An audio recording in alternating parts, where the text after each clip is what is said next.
Welcome to the final day of the St. Louis Regional Freightways virtual FreightWeekSTL.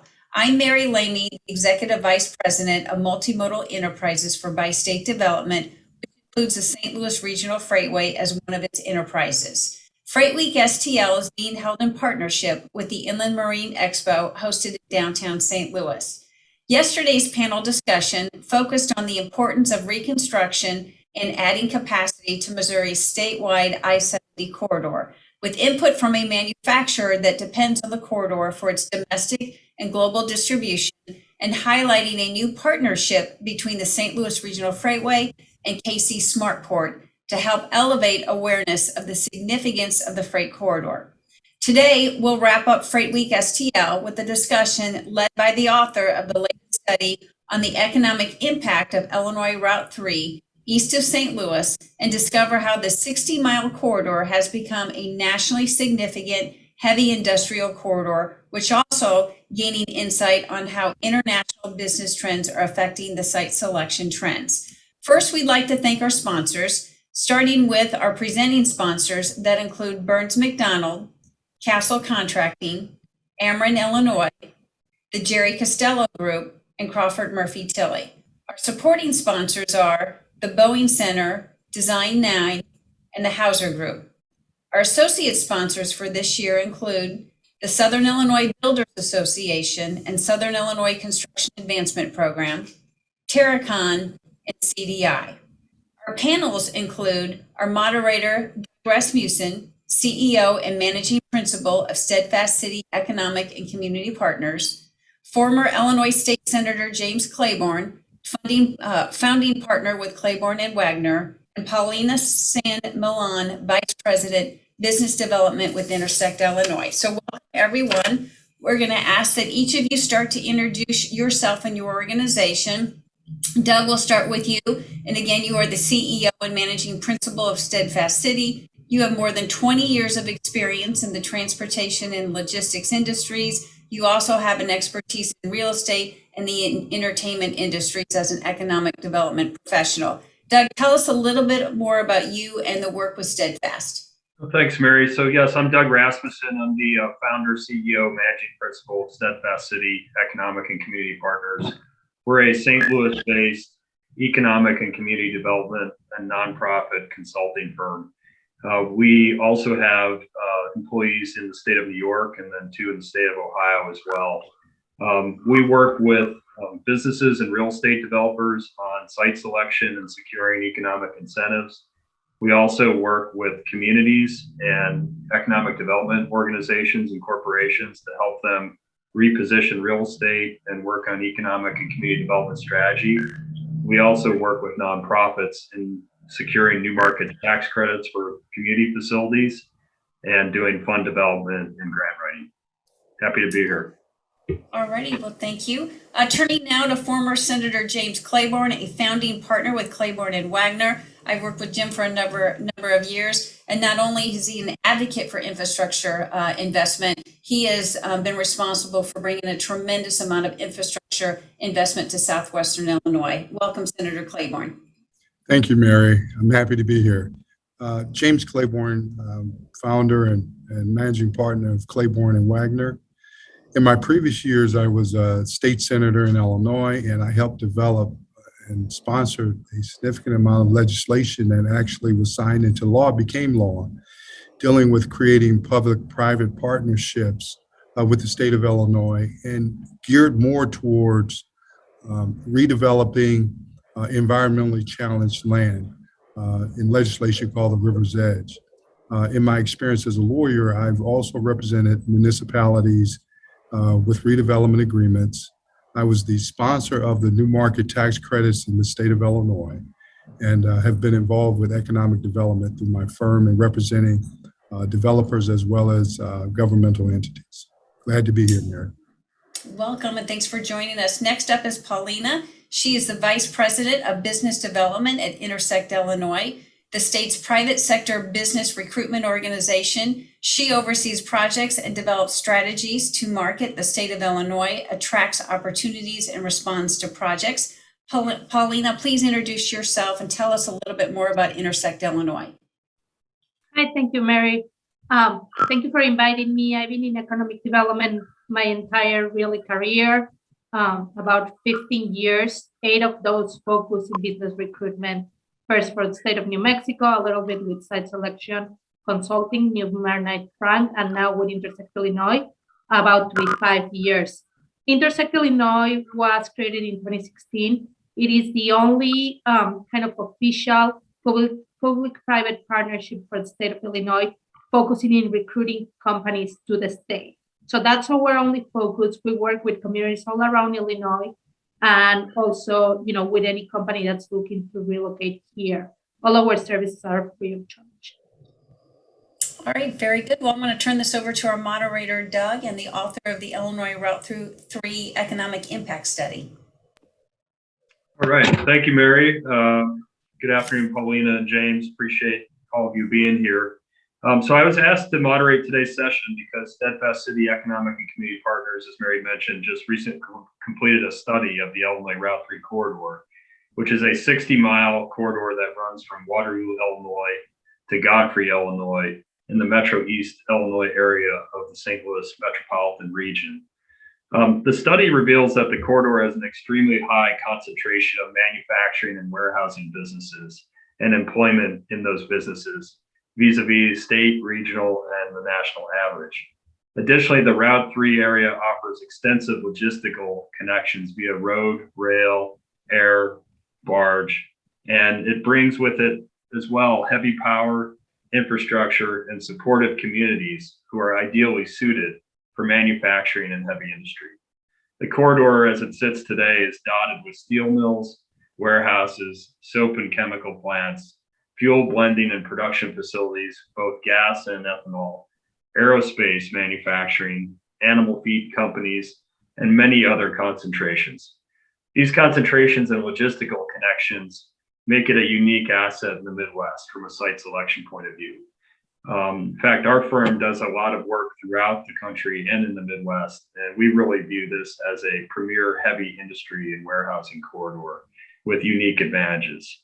In today's discussion, we'll explore how international business trends, especially in light of continued supply chain disruptions and shortages, the after effects and waning effects of COVID, inflation, and now the emerging geopolitical situation, affect site selection trends and foreign direct investment, including reshoring and how those trends might positively impact an area positioned like Route 3 in Illinois is positioned. We'll also look at what role state and local governments can play in creating the environment and a framework for Route 3 to capture a rise in demand for industrial space, for manufacturing, and for warehousing, and to help existing businesses that are in this corridor continue to thrive and to expand. So with that, I'm going to flip to ask Senator Claiborne to take the first question. And Senator, we'll start with you. You mentioned in your opening comments the different things that you were involved in as a senator, and you've always been a very forward-thinking leader as it relates to bringing investment and jobs to the Route 3 area. You mentioned your leadership in the Rivers Edge program in the state of Illinois' New Markets Tax Credits program. And one additional program that I know you were involved in was your role in developing the Neighborhood Redevelopment Corporation law, also known as the East St. Louis Neighborhood Redevelopment Act. Can you take a few minutes to describe some of these tools, how they work, and how they help and continue to help the Route 3 area? Yes, I can. Thanks, Doug. I appreciate your introduction. What's more importantly is these three are designed to help, again, remove barriers to developing environmental challenged areas. But what's more important, even more important than that, is the fact that it leaves it up to all these are designed to leave the developer to create what he or she believes will develop that area, allow them to plan it, provide the tools which we believe will help incentivize opportunities for those developers, such as Rivers Edge. There's a dividend income tax deduction, which allows individuals, corporations, trusts and estates to deduct an amount equal to dividends paid to them by a corporation that conducts substantially all of their work within the river's edge development. It provides a material tax deduction, again, incentivizing those developers to come to the area and be able to participate, and the state shows its incentives. Creates incentives to make it happen. But more importantly, we currently have an administration on the state level that has invested last year in excess of about, in the Metro East area, over $200 million towards projects that can be transformational in this area. If you look at the Neighborhood Redevelopment Act, again, it's designed for that developer to come up with his or her plan that they believe that will be successful and have that plan implemented in order to create, again, transformational opportunities in these areas where they're old industrial that have some level of contamination that can be cleaned up and made productive again. So I'm excited to be here today to talk about the real advantages that exist and how the local and the state government is willing to move forward, and even the federal government. Senator Durbin has expressed an interest in developing in this corridor. So I'm excited about the fact that we have tools in place. We're ready to move forward and help whoever decides to invest in this area to make it palatable and make it so they can receive their ROI, return on investment. Great. Thank you, Senator. That's fantastic. And those tools, it sounds like great leadership in putting those tools together, and definitely interested in hearing more about them as we continue this conversation as well. Paulina, turning to you, one advantage of Route 3 is that it offers global access for a company really to hit their customers all around the world from one location. Due to its rail, road, and water connections and the expertise of the local workforce, really from shop floor all the way up to the C-suite, all through the supply chain, it's truly a place where all aspects of a company's supply chain can be served and where companies can reach customers wherever they might be. What advice would you have for the communities in this Route 3 corridor to attract new business opportunities from international locations? So first of all, I understand communities sometimes are very spread thin. They don't have the human resources. They don't have sometimes the budget or the time to, focus 100% in marketing the region. So number one advice would be partner with us, leverage our assets so that, we can be your arm in looking for companies and recruiting your area.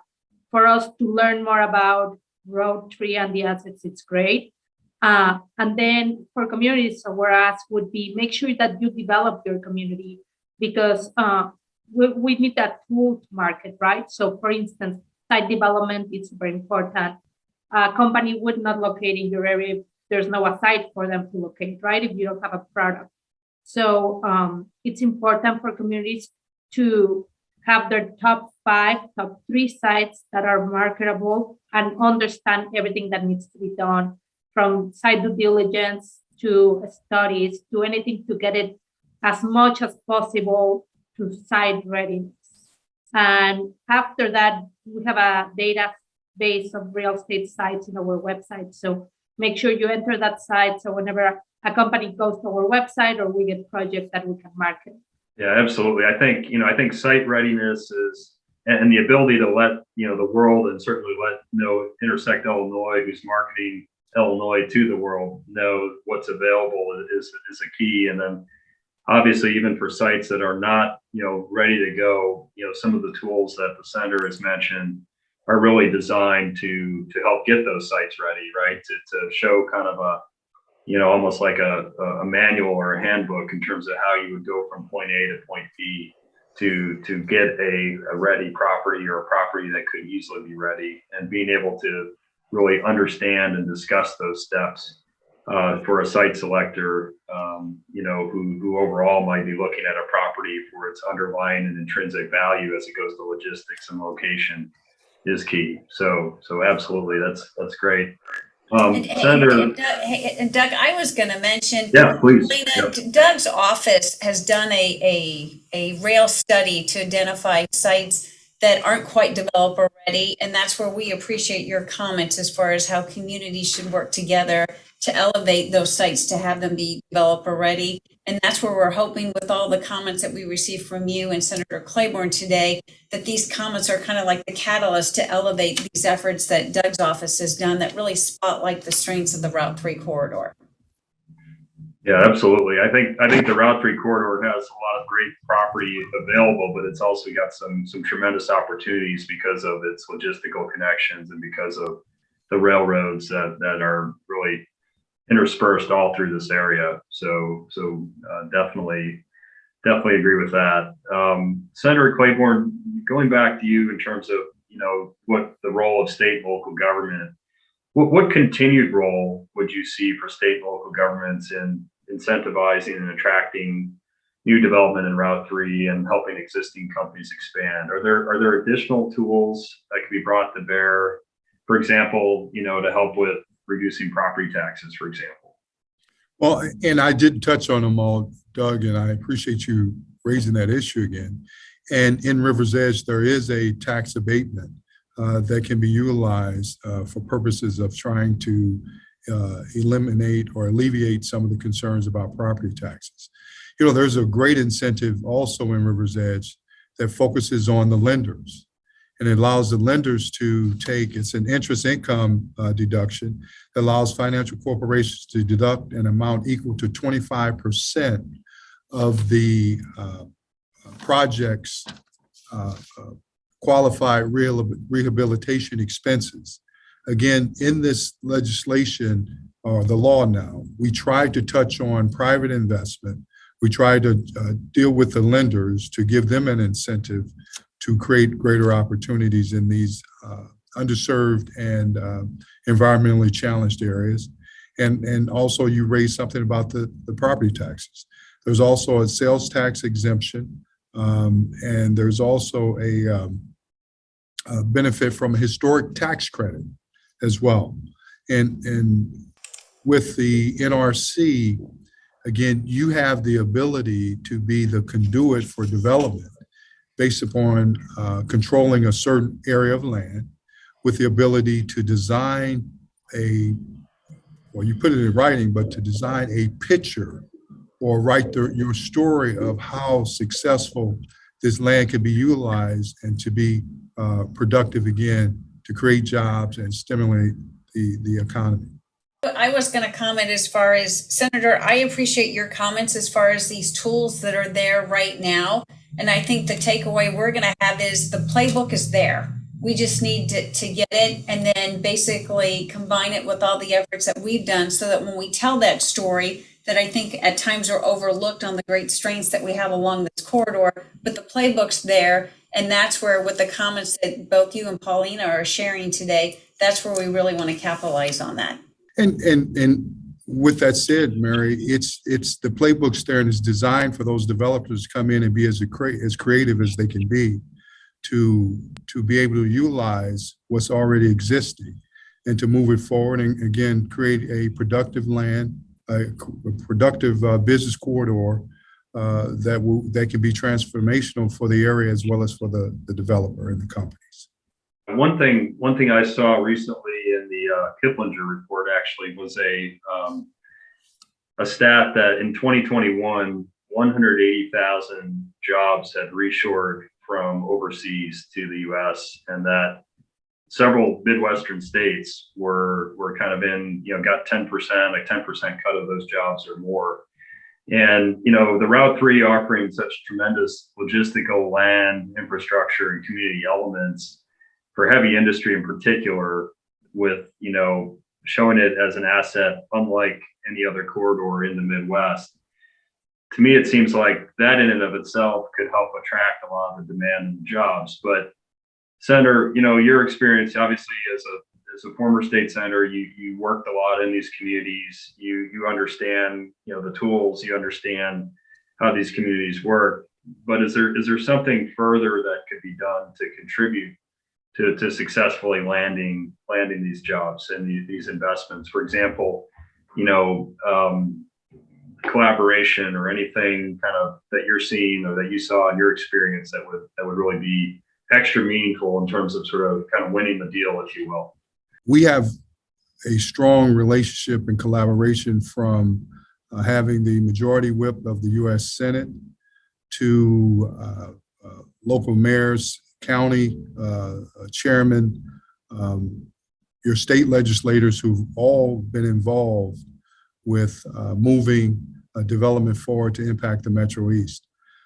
I would say this, that when I was in the Senate, when you talk about development, there was bipartisan effort from the state, federal, and local levels to make sure that we maximize the opportunity to make sure that the plan that has been set forth was one of cohesion, and everybody was willing to move forward and work on one accord to make sure that development was there and to make sure that we attracted people and let people know that we're here and open for business, and we want to put the plan, help you develop the plan to make your development successful and to create transformational opportunities for this region. Absolutely. I think certainly the collaboration, and you mentioned this NRC, the Neighborhood Redevelopment Corporation tool, in terms of it allowing to sort of help the developer and envision its vision and create a strategy. And certainly none of that happens without a coordinated effort from all levels of federal, state, and local government and the public sector. So it's great to hear that those groups and those governments are aligned, in this Route 3 area. Okay, great. Well, why don't we flip to Paulina again. Paulina, so quick question going back to, international business attraction and kind of the last several years, which has been an interesting, kind of site selection conundrum in many ways with, long supply chains, suddenly, hitting various disruptions based on, everything from weather to COVID disruptions. In our own practice with site selection, we've seen a lot of companies looking to de-risk their supply chains, going from, hey, we're going to have multiple suppliers to we're bringing that supply in-house. We're going to vertically integrate our manufacturing. We're going to bring our overseas manufacturing back to the U.S., because it's just too far away and there's too many things that can happen to it, as you go through this process. Were these things already a trend?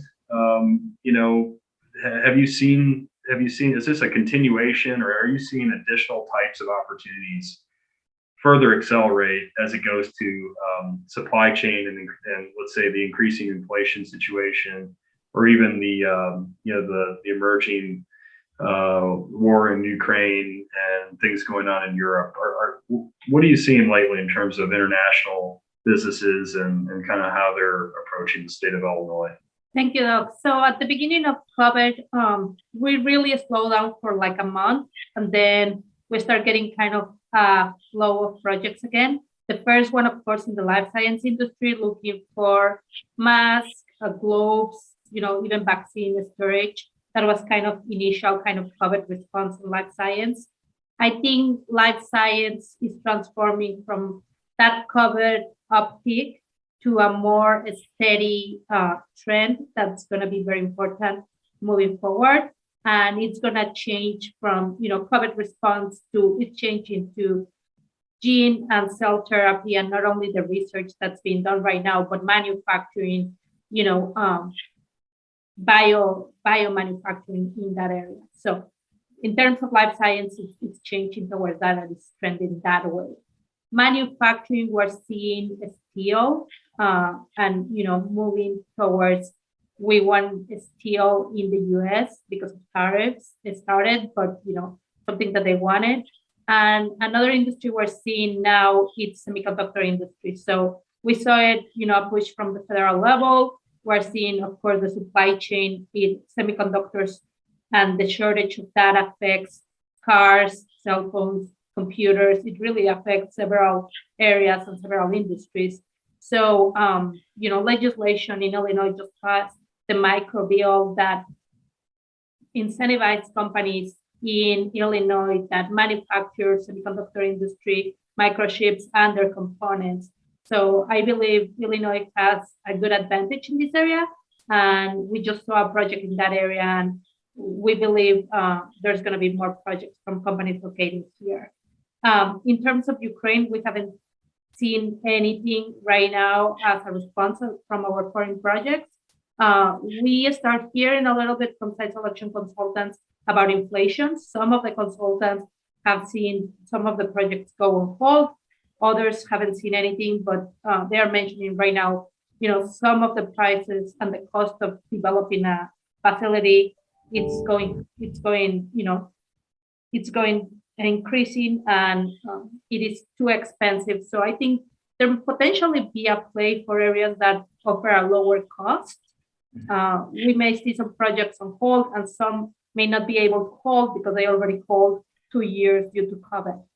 Well, certainly, I know some of the incentive tools that the senator mentioned and that are available in the state of Illinois can help with those cost situations, especially construction, sales tax exemptions, and things like that can help lower cost of facilities. And it's interesting to hear you mention automotive and chips and all those things. And I do think we think as well, based on that industry in particular, that's one that's really going to be looking to shorten supply chain and reshore. And certainly it's been hit hard by the entire COVID and supply chain situation. And steel is interesting. We obviously have a large U.S. steel plant, in Granite City, and certainly that's a major, sub-industry cluster here, part of manufacturing in the Route 3 corridor. So it's great to hear, and interesting insights. And I guess it's probably in a continually emerging situation too, based on kind of this new environment that we're in. Senator, flipping back to you, I know that, as we've been talking about, we've had this, Route 3 corridor here where we've been talking about its high concentration manufacturing and warehousing jobs, which is, much higher than the St. Louis region national average. If you were to kind of put yourself in the shoes of a prospective business, either, manufacturing company or warehousing business, looking for a Midwestern site, and from your perspective as a former senator, what would you say to the business as to why they should locate in Route 3? I would talk about the access by highway, rail, barge, and train. And we are currently invested in all of those areas, adding to the advantage of adding to the Merchant Bridge. Air, we just invested in the airport at Mid-America Airport with the new terminal, as well as taking light rail out to the airport. Senator Durbin has focused on the possibility of even an intermodal right there on the East St. Louis riverfront, where two railways, different rail companies pass each other, by which you can exchange cargo. I would talk about the fact that the highway system goes north, south, and east and west, and you're from the West Coast a day drive, from the north a day drive, and even from the south a day drive. The furthest is obviously the West Coast, but I would say logistically, you probably can't find a better region with the incentives we have, with the plan that we have to maximize opportunities for development and create substantial jobs and create transformational opportunities. Absolutely. And I think you encapsulated that perfectly, this idea of really, if you were to go to one place, where could you go where you would have a multitude of advantages as it goes to, supportive community, the incentive tools, the real estate, the infrastructure, and the ability to go north, south, east, west very easily. And then also the ability to go global very easily. It really is unmatched. And that actually plays, right into my next question. So building on the senator's questions there, Paulina, for you, how would you let's just say, if you were that same business, that the senator just sort of put himself in their shoes.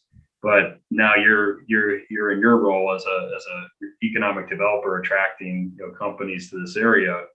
How would you let these companies? What's the best way to let these companies know that Route 3 is a primary North American location that they can serve the world? Like if they were to put establish a footprint in North America, and they had to do it somewhere. How do we let the world know, or that company know, about the ingenuity and the unique advantages that the senator just outlined? I think marketing is key, being consistent, having consistent marketing of the assets of the region and the state. So I think this is a good step of what you're doing with Route 3 and promoting that area and assets. Intersect Illinois is marketing organization, first and foremost. And we are starting to know that we need to be the ones telling our story, right? You cannot rely on the news or other people telling the story for you. So around 3 weeks ago, we launched a campaign called Be in Illinois, and really asking for everyone to team together and, hashtag Be in Illinois every time you post something on media, follow the campaign, making sure that you are promoting it and we're spreading the word of all the good things that Illinois has to offer for companies. This is a, business recruitment campaign for companies. Another thing that it's important to do when talking about assets is being proactive. The same, you cannot just wait for a company to knock at the door and give you a project, right? You need to be proactive. So, for instance, something that we're doing is we are sending emails to key decision makers in industries that we target. We are cold calling companies and the same CEOs and CFOs on their cell phone and telling them the story about Illinois and see if they have time to meet with us. So I think both things, just be marketing and proactive outreach, will help you promote the assets and partnering with everyone that you can in Illinois to spread the word. And Doug, I was going to add on to that as far as Paulina, appreciate your comments about the marketing component. And that's where, with those comments, we're going to capitalize on the Route 3 corridor. On the FreightWay.com website, we've identified those developer-ready sites that are in close proximity to Route 3, like in Sauget, Illinois, Interstate 270, 111, sites in Monroe County, and then the foreign trade zone that's at Mid-America Airport in St. Clair County. So again, we appreciate those comments, and that's where our intention is to use this information from the economic impact study and ramp up those marketing efforts so that we can increase that awareness of these sites. And then obviously in partnership with your office, make sure that we're getting that word out to those companies that are looking to expand. Yeah, absolutely. And I love what you said about the proactive nature of what you all are doing. I do think as a site selector, we always enjoy, and find value in being contacted by state and regional economic development groups who are keeping us up on what's happening and all the exciting things happening here in the Metro East and in Route 3 and throughout the state of Illinois. Are great. Senator Claiborne, is there anything that you're seeing? I know you'd mentioned the tools that you all have used in the state legislature that you've already set up that are available, that are there for developers and for businesses to avail themselves of. What about looking forward? I mean, have you? I know you represent a lot of municipalities, and you're still active in this space in your law practice. Are you thinking about, or if you were back in the senator chair, just for example, for a day, would you be looking at any expansion of these programs, any version 2.0 of River's Edge, anything like that could be important from an economic development perspective? I've thought that through. I think one of the issues is continuing to expand it. And I think the other issue, Doug, is continuing to make sure that we're funding it at a level in which we know that there's consistency. But I'll say this, that the current administration, the governor has been engaged. He has set $1.8 billion aside for economic development to address some of the issues that currently exist in revitalizing and redeveloping land. that in the past has not been focused on because of environmental issues.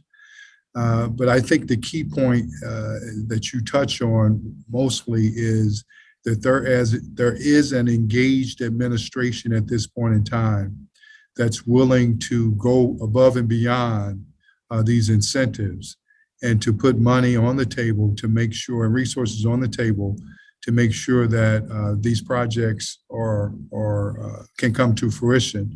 But the other issue too, Doug, I think that's very important is we also have the labor to be able to get these projects completed, done on time and done in an efficient manner. The workforce and the labor is certainly a key component, and I know in a lot of the research that came out of our Route 3 study, there's an ample, more than twice the average in transportation and manufacturing. If you look at the manufacturing and the warehouse distribution cluster, the location quotients, there's 20 manufacturing classifications that are well above the average and regional averages, and so you do have a tremendous amount of talented and skilled workforce that I think really can deliver for a business. We definitely would concur with that. Okay, so Paulina and Senator, I'm going to kind of just go to any wrap-up comments. Paulina, I'll start with you. Is there anything else that we haven't touched on that our viewers today should know, or any final comments from your perspective? My only final comment is that this area is very strategic to distribute their product, throughout the U.S. And take a look at the area, make sure that, you inform yourself. If you're a community, team up with us and, other entities to make sure that we are marketing the region. There's, a lot of interest to develop this region more. It does make sense for businesses to be in this area. And thank you for inviting me to this panel. Thank you very much. Senator, how about for you? Any closing or wrap-up comments? I would emphasize that the Route 3 corridor is a hidden gem, and I'm glad that you all are exposing it.